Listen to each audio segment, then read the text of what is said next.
حمدا لربنا الأجل في فيضه لنا نهل حمدا لربنا الأجل في فيضه لنا نهل أعطى العطاء والنفل وكم بوصله شمل إن عاقب کیفیت مطالعۃ الکتب. اس صفحے کو آپ غور سے دیکھیں. اسی صفحے کی روشنی میں آج کی باتیں انشاءاللہ پیش کی جائیں گی.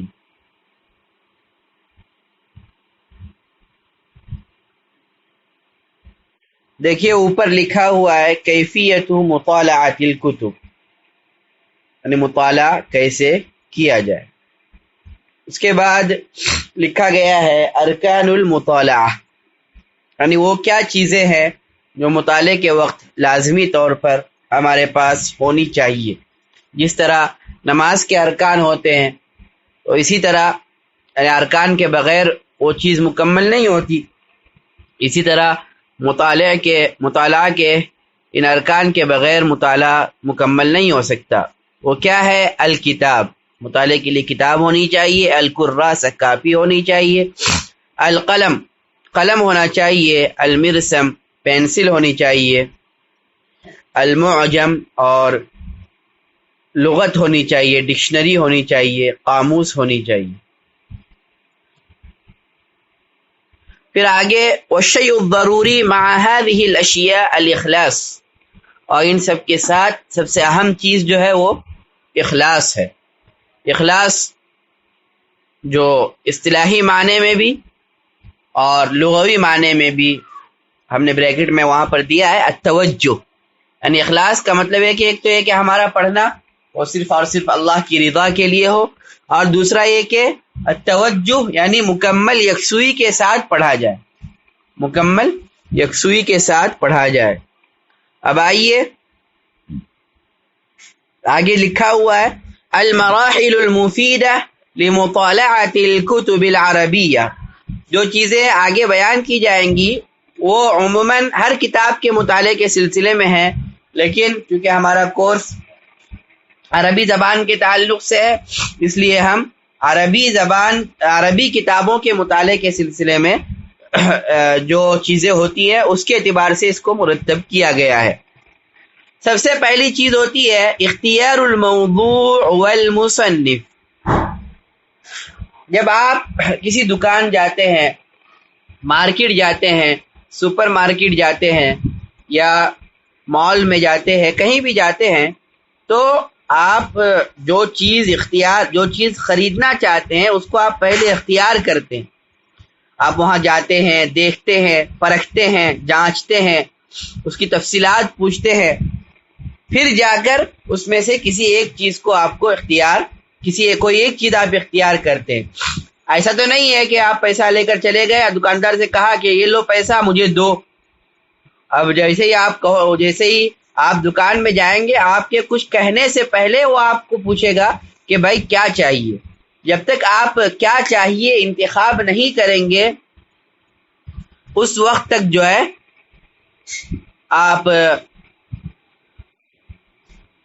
آپ کو جو چیز چاہیے وہ نہیں دے سکتا. تو اسی طرح یہاں پر مطالعہ، کتابوں کی دنیا بڑی وسیع ہے اور کتابوں کی تعداد بے شمار ہے. اور آپ کو سب سے پہلے تو موضوع کا انتخاب کرنا ہے کہ کس موضوع پر آپ مطالعہ کرنا چاہتے ہیں. مثال کے طور پر ہم نے عربی زبان و ادب کا موضوع انتخاب کیا. اس کے بعد آتا ہے اسی کے ساتھ جڑا ہوا مصنف. کسی بھی موضوع پر ایک تو کتابیں بے شمار، موضوعات بے شمار، اور پھر موضوعات پر لکھنے والے بے شمار. موضوعات پر لکھنے والے بے شمار، بہت زیادہ لوگ ہیں جو ایک موضوع پر لکھتے ہیں. تو آپ کیا ہر ایک کو آپ پڑھیں گے یا آپ کو کسی ایک کو اختیار کرنا ہوگا؟ تو اس سلسلے میں آپ جو ہے اگر خود سے کر سکتے ہیں بہت اچھا، لیکن اگر آپ کو دشواری ہو، آپ خود سے نہیں کر سکتے، تو اس میں آپ اپنے بڑے سے یا جانکار سے یا اساتذہ سے مشورہ لیں کہ کس موضوع پر آپ کو مطالعہ کرنا چاہیے اور اس موضوع پر کون سے ماہرین ہیں جو اس موضوع پر لکھتے ہیں اور کن کی کتابوں کا مطالعہ کرنا چاہیے. پھر آگے بڑھیے اختیار الکتاب. اس کے بعد آپ نے موضوع کا انتخاب کر لیا یا پھر مصنف کا انتخاب کر لیا. اب آگے آتا ہے دوسرے نمبر پر کتاب کا انتخاب کرنا. یہ بھی بہت ہی اہم اور ضروری چیز ہے. آپ ضروری ہے کہ آپ اپنی صلاحیت کے اعتبار سے کتاب کا انتخاب کریں. جس طرح ایک بچہ ہوتا ہے، جس طرح کھانے میں آپ نے دیکھا ہوگا جب بچہ بالکل چھوٹا ہوتا ہے صرف دودھ پیتا ہے، پھر ذرا بڑا ہوتا ہے تو جو ہے بسکٹ کھانا شروع کرتا ہے، پھر ذرا بڑا ہوتا ہے تو چاول کھانا شروع کرتا ہے، روٹی کھانا. تو یہ ترتیب ہوتی ہے. ایسا نہیں کہ پہلے دن ہی بچہ پیدا ہوا اور جو ہے آپ نے اس کو، ارے بھائی بچہ پیدا ہوا، خوشی میں جو ہے آپ نے اس کو چکن بریانی مٹن بریانی کھلا دی، تو کیا حال ہوگا اس کا. تو یہی حال کتابوں کے اختیار کرنے میں بھی ہے کہ آپ اپنی صلاحیت کے اعتبار سے کتاب کا انتخاب کریں. مثال کے طور پر ہم نے موضوع اختیار کیا عربی زبان و ادب، مصنف کا اختیار کیا حضرت مولانا علی میاں رحمۃ اللہ علیہ. اب حضرت مولانا علی میاں رحمۃ اللہ علیہ کی عربی زبان و ادب کے میدان میں یا موضوع پر بہت سی کتابیں ہیں اور ہر سطح کی کتابیں ہیں. تو ہمیں اسی کتاب کو اختیار کرنا چاہیے، جو ہماری صلاحیت کے اعتبار سے موافق ہو، مناسب ہو.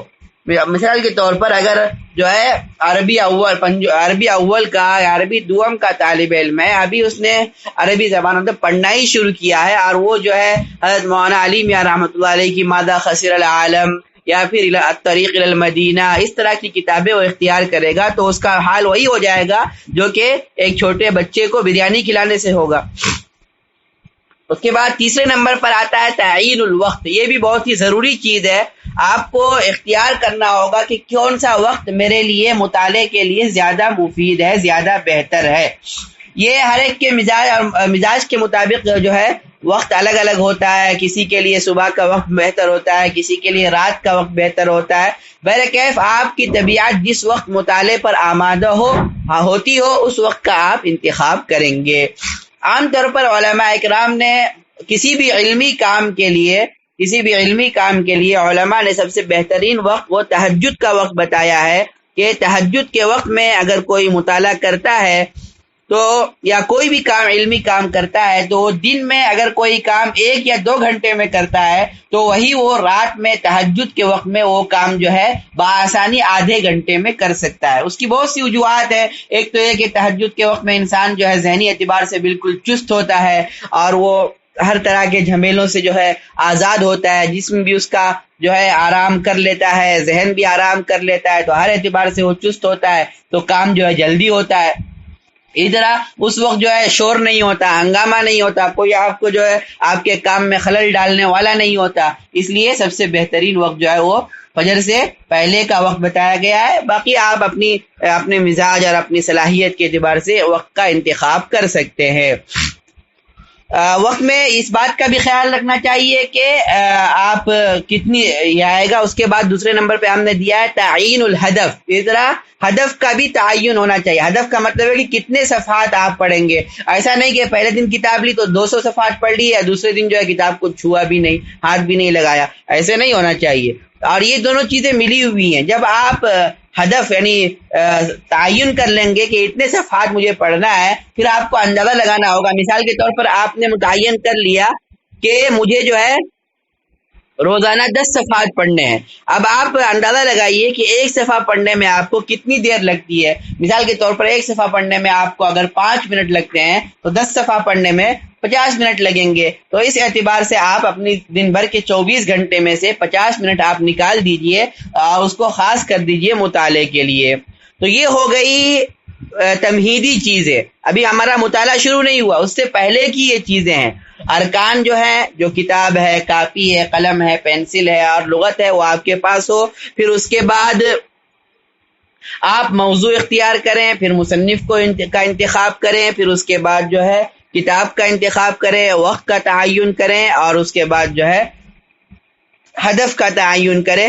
جب یہ چیزیں سب مکمل ہو گئیں تو اس کے بعد آتا ہے قراءۃ العبارہ کا مرحلہ، یعنی اب جا کر آپ جو ہے کتاب پڑھیں گے. یہاں پر ہم نے قراءۃ العبارہ کے بعد 1 نمبر لگایا ہے. یعنی اس کا مطلب یہ ہے کہ پہلی مرتبہ آپ جو ہے عبارت پڑھیں گے، یعنی کل ہم کو 3 مرتبہ پڑھنا ہے۔ ایک مرتبہ پہلی مرتبہ جب آپ عبارت پڑھیں گے تو صرف آپ سرسری طور پر عبارت پڑھتے جائیں گے، آپ اس میں کچھ سوچیں گے نہیں، کچھ بھی غور و فکر نہیں کریں گے، بلکہ ایک مرتبہ یعنی مثال کے طور پر آپ نے تعین کر لیا کہ 10 صفحات آپ کو پڑھنے ہیں، تو آپ جو ہے ایک مرتبہ اس کو شروع سے لے کے آخر تک جو ہے پڑھ لیں گے 10 صفحات کو، کچھ سوچیں گے نہیں، قراءۃ العبارہ سرسری طور پر عبارت کا پڑھ لینا۔ اس کے بعد پھر دوبارہ جو ہے قراءۃ العبارہ مع تخطیط الالفاظ الصعبہ، 2 اس پر 2 لکھا ہوا، یعنی دوبارہ ہم عبارت پڑھیں گے، اور اب جو عبارت پڑھیں گے تو جو مشکل الفاظ ہیں ان پر ہم پینسل سے نشان لگاتے چلے جائیں گے۔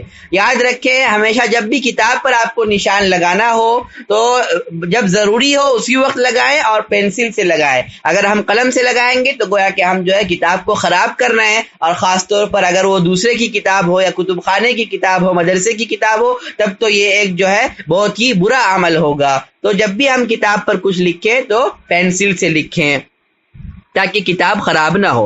تو جو مشکل الفاظ ہیں، جو مشکل جملے تعبیرات ہیں، ان سب پر آپ نشان لگا دیں۔ اب 7ویں نمبر پہ کیا کرنا ہے آپ کو؟ کتابۃ الالفاظ الصعبہ علی الکراسہ۔ اب جو ہے آپ ایک طرف کتاب رکھیں، کاپی کھولیں، اور جن الفاظ پر آپ نے نشان لگایا ہے ان تمام الفاظ کو جو ہے اپنی کاپی پر نوٹ کر لے۔ اس کے بعد 8ویں نمبر پہ کیا کرنا ہے؟ بحث الالفاظ والمعانی فی القوامیس والمعاجم۔ جو الفاظ مشکل الفاظ آپ نے کتاب پر نشان لگا کر آپ نے کاپی پہ نوٹ کیے، اب ان الفاظ کے معنی آپ جو ہے لغت میں دیکھ لیں۔ اس کے بعد 9ویں نمبر پر آتا ہے قراءۃ العبارہ فی ضوء الالفاظ التي بحثناها۔ اب جو ہم نے الفاظ ڈھونڈے ہیں، الفاظ کے معانی ڈھونڈے ہیں، ان کی روشنی میں ہم تیسری مرتبہ عبارت پڑھیں۔ پہلی مرتبہ سرسری طور پر، دوسری مرتبہ جو مشکل الفاظ ہیں وہ ڈھونڈنے کے لیے، اور تیسری مرتبہ جو ہے جو ہم نے مشکل الفاظ ڈھونڈے ہیں ان کی روشنی میں عبارت کو حل کرنے کے لیے۔ اس طرح اگر آپ یہ طریقہ اختیار کریں گے تو ہمیں یقین ہے کہ تیسری مرتبہ میں آپ کو عبارت پوری کی پوری سمجھ میں آ جائے گی۔ کبھی کبھار ایسا ہوتا ہے کہ عبارت بہت زیادہ سخت ہوتی ہے، یا وہاں پر جو ہے سمجھ میں نہیں آتی ہے، یا الفاظ جو ہے بہت زیادہ مشکل ہوتے ہیں، تو اس صورت میں آخر پہ یہ نمبر آتا ہے 10ویں نمبر پہ طلب المساعدہ من الزملاء اولا ثم من الاساتذہ۔ تو ہم جو ہے تعاون لیں گے، مدد حاصل کریں گے سب سے پہلے اپنے درسی ساتھیوں سے، اگر ان سے بھی حل نہ ہو تو پھر ہم اساتذہ کے پاس جائیں گے۔ ہم نے ایسا کیوں لکھا؟ اس لیے لکھا کہ بہت مرتبہ ایسا ہوتا ہے کہ خاص طور پر شروع سال میں اساتذہ درجے میں آتے ہیں اور طلبہ کو مشورہ دیتے ہیں کہ بھائی مطالعہ کرو، مطالعے سے بہت فائدہ ہوگا۔ اب اور طالب علم جو ہوتے ہیں بعض طلبہ وہ چلو مطالعہ شروع بھی کر دیتے ہیں، اب چھوٹی چھوٹی بات بھی سمجھ میں نہیں آئی سیدھے استاد کے پاس پہنچ جاتے ہیں، نہ وقت کا خیال رکھتے ہیں نہ ان کے آرام کا خیال رکھتے ہیں۔ اب جب آپ ان کے آرام میں خلل ڈالیں گے، ان کو تکلیف پہنچائیں گے تو وہ ناراض ہو جائیں گے، پھر وہ ڈانٹ دیتے ہیں۔ طلبہ کہتے ہیں کہ دیکھو ہم نے جو ہے وہ استاد کے کہنے پر مطالعہ شروع کیا، اور جب ہم پوچھنے گئے تو جو ہے انہوں نے ہمیں بھگا دیا۔ تو جب ہمیں خود اس کا خیال رکھنا ہے۔ بہت سی مرتبہ ایسا ہوتا ہے کہ وہی بات پوچھنے کے لیے چلے جاتے ہیں جس کی وضاحت استاد نے درجے میں کر دی ہے، تو یہ تو اور خطرناک بات ہو جاتی ہے۔ تو جب بھی آپ کو کوئی دشواری پیش آئے تو پہلے آپ اپنے ساتھیوں سے اس کو حل کرنے کی کوشش کریں، اور اگر نہ ہو تو پھر جو ہے اساتذہ کے پاس جائیں۔ تو یہ ہو گیا تلک عشرۃ کاملہ، یہ 10 چیزیں ہیں، 10 مراحل ہیں۔ اس طرح آپ اگر کتاب کا مطالعہ کریں گے تو اللہ کی ذات سے امید ہے کہ انشاءاللہ آپ کو مطالعے میں آسانی ہوگی، اور جو دشواریاں ہیں وہ ختم ہو جائیں گی، اور بڑی آسانی سے آپ کا مطالعے کا سفر جو ہے یہ جاری رہے گا۔ اس کے بعد ہم نے اس کے ساتھ ساتھ اور بھی کچھ چیزیں لکھی ہیں، الاشیاء الضروریہ، ضروری چیزیں، یعنی وہ ضروری چیزیں جن کا مطالعے کے دوران خیال رکھنا ضروری ہے۔ التنوع، جب بھی ہم مطالعہ کریں تو اس میں الگ الگ چیزوں کو اختیار، ایسا نہیں کہ ایک کتاب لی تو آپ اسی کو مطالعہ کر رہے ہیں، ایک ہی مصنف کو پڑھ رہے ہیں یا ایک ہی موضوع کا مطالعہ کر رہے ہیں، ایسا نہیں ہونا چاہیے، بلکہ موضوعات میں بھی تنوع ہو، اور اسی طرح جو ہے مصنف میں بھی تنوع ہو، اور جو ہے کتابوں میں بھی تنوع ہونا چاہیے۔ التعمق، جو بھی ہم مطالعہ کریں تو بڑے غور و فکر کے ساتھ مطالعہ کریں، اور خاص طور پر اس کے الفاظ تعبیرات پر غور کریں۔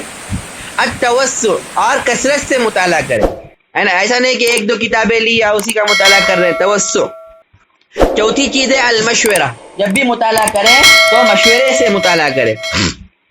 اور پانچویں چیز ہے مطالعۃ الکتب الصغیرہ فی البدایہ، شروع میں چھوٹی چھوٹی کتابوں کا مطالعہ کرنا چاہیے. بعض مرتبہ ایسا ہوتا ہے طلبہ جوش میں آتے ہیں اور کتب خانے جا کر 500,000 صفحات کی جو ہے کتاب اٹھا کر لے آتے ہیں. مطالعہ شروع تو کر دیا لیکن دیکھ رہے ہیں کہ وہ جو ہے 1 مہینہ گزر گیا، 2 مہینہ گزر گیا، کتاب ختم ہی نہیں ہو رہی ہے. آخر میں جو ہے تھک جاتے ہیں اور پاؤ کتاب آدھی کتاب پڑھ کے کتاب واپس کر دیتے ہیں. تو اس کے لیے بہتر یہ ہے کہ شروع میں جو ہے چھوٹی چھوٹی کتابیں پڑھیں گے تو اس سے آپ کی اہمیت میں جو ہے ہمت جو ہے بڑھے گی کہ بھائی ہاں 1 کتاب میں نے مطالعہ کر لی، 2 کتاب مطالعہ کر لی. پھر آہستہ آہستہ آپ جو ہے اس کے حجم کو بڑھاتے جائیں. اس کے بعد اعداد قائمۃ الکتب للمطالعۃ والحصول علیہ، آپ جن کتابوں کا آپ کو مطالعہ کرنا ہے ان تمام کتابوں کی فہرست آپ تیار رکھیں اور وہ کتابیں بھی آپ کے پاس تیار رکھیں. بہت سی مرتبہ ایسا ہوتا ہے مطالعے کا شوق پیدا ہوا اور ہم نے اپنے دل میں یہ عہد و پیمان کر لیا، یہ عزم کر لیا کہ روزانہ ہمیں جو ہے 10 صفحے 20 صفحے 50 صفحے کا مطالعہ کرنا ہے، اور ایک کتاب ماشاءاللہ مکمل بھی کر لی. اب دوسری اس کے بعد کس کتاب کا مطالعہ کریں یہ سمجھ میں نہیں آ رہا ہے، اور جب تک سوچتے رہے تب تک جو ہے جو جذبہ تھا وہ سرد پڑ گیا. یا پھر کتاب نام تو معلوم ہے کہ اس کتاب کا مطالعہ کرنا ہے لیکن عین موقع پہ وہ کتاب ہی نہیں مل رہی ہے. تو اس سے بھی کیا ہوتا ہے جو انسان کا جذبہ ہوتا ہے وہ سرد پڑ جاتا ہے اور پھر جو ہے جو سلسلہ ہے وہ ٹوٹ جاتا ہے. تو پوری ایک فہرست بنا لیں اور وہ کتابیں بھی اپنے پاس رکھیں تاکہ جو ہے جیسے ہی ایک کتاب ختم ہو تو پھر دوسری کتاب آپ شروع کر دیں، ہے نا. آپ نے دعوتوں میں دیکھا ہوگا جو دعوت ہوتی ہے کھانے کی یا شادی وغیرہ کی تو ایک پلیٹ آپ کے سامنے رکھتے ہیں اور اس کے ساتھ ساتھ ایک پلیٹ جو ہے سامنے الگ سے بھی رکھ دیتے ہیں کہ جیسے ہی یہ پلیٹ کا ختم ہو جائے تو آپ وہاں سے دوسرا لے سکیں، اور اگر اس میں تھوڑی بھی تاخیر ہو تو پھر جو ہے سب کی پیشانی پر بل آ جاتے ہیں، ہے نا. تو جس طرح اس میں ہے اسی طرح کتاب میں بھی ہے. اگر آپ فوراً جو ہے آپ کے پاس کتاب تیار رہے گی تو پھر آپ کے لیے مطالعہ کرنا جو ہے جلدی آسان ہوگا اور سلسلہ آپ کا ٹوٹے گا نہیں. پھر اس کے بعد ہے کتابۃ الاشیاء المہمہ علی المذکرہ، جو بھی اہم چیز آئے تو آپ جو ہے اس کو جو مذکرہ ہم نے بنوائی ہے وہ اس پر آپ جو اس کو لکھتے جائیں. جو بھی اہم نئے الفاظ آئے، نئی تعبیرات آئے یا اصطلاحات